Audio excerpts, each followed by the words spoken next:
Ar jauti, kad tavo gyvenime reikia daugiau stiprybės, krypties ir vyriškos bendrystės?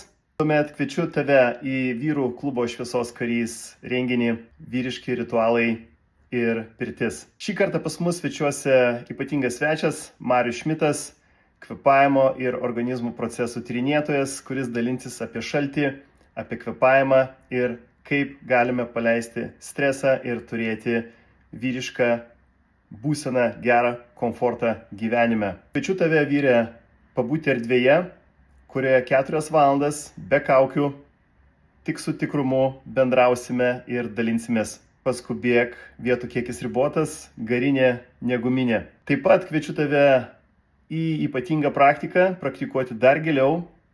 Kiekvieną šeštadienį šaltuoju periodu su vyrų klubo Šviesos karys vyrais renkamės Kaune Lampėdyje.